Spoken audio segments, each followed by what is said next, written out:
ni Police Major Sheila Marie Sangrines ang spokesperson sa Iloilo City Police Office. Abiyan si Major Sheila Sangrines ang spokesperson sa Iloilo City Police Office. Ma'am, kumusta ang update sa nadakpan to sa Haro nga may mga armas? Subong adlaw inong-file na to ang kaso no sang aton nga arestado to nga nakuhaan sang 3 ka armas, and ang update nakuha mismo naton sa aton officer in charge dira kay Captain Jimel Aquesta. Ano na subong ang update niya sa inyo? According sa iya, for filing na, and upon review sigong Piskalya kung nakakomply to sa rekisito sa pagpasaka sang kaso, dako ang posibilidad nga ang expectations naton is within today maka-file na gid formally sang kaso sa iya. Kaysa pag-intindi sa mga netizens, ang ginatawag na COMELEC gun ban is natuhoy lang sa mga checkpoint, which is lain niya nga kaso sa normal nga checkpoint. Iklaruhon ta ina no, isa lang ina siya sa mga sirkumstansya nga pwede kita ka aresto sang violators ta sang COMELEC gun ban.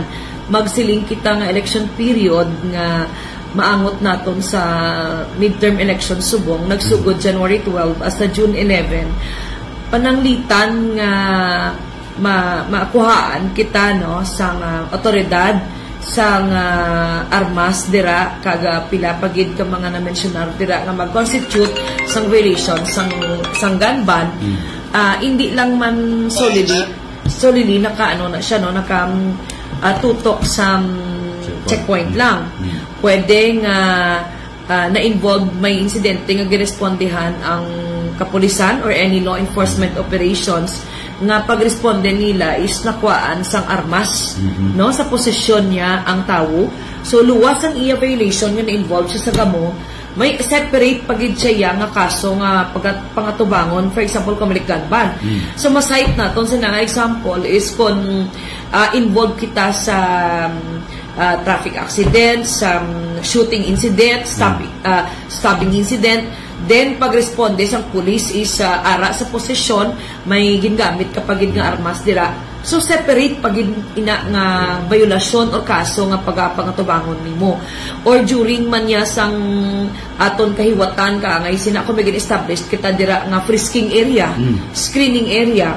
Pag screen karon naglabay ka dira sa may screening area or frisking area, protruding or naglabaw gidya kita onda ang armas sa imo, since nga wala ka man clearance or authority coming from the COMELEC, hindi ka man katapo sang law enforcement agency nga sa diin otorisado ka magbitbit sina kay may mission ka or may trabaho ka nga gina-follow up, so pwede ka gi-charge.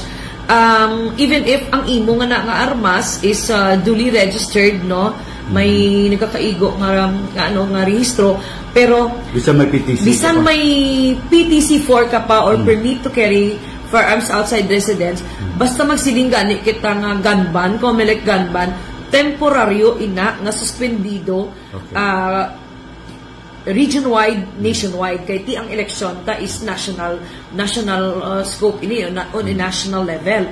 So butang balon hindi kita magkumpiyansa nga pwede kita kabitbit sa aton mga armas bisan diin luwas lang sa checkpoint nga likawan ta kay dira lang kita ma-charge. No, once nga makitaan kita sang kapulisan nga nagalagaw-lagaw kundi imo kabitbit mo sang armas mo, palapitan ka na sang pulis, pangitaan ka sang nagakaigo nga dokumento nga ang may ara ka armas, kag kun wala kasing valid nga justification, authority from the COMELEC kay under kita sa COMELEC ng control kay election period, dako gid ang posibilidad nga mapasakaan kita sang kaso.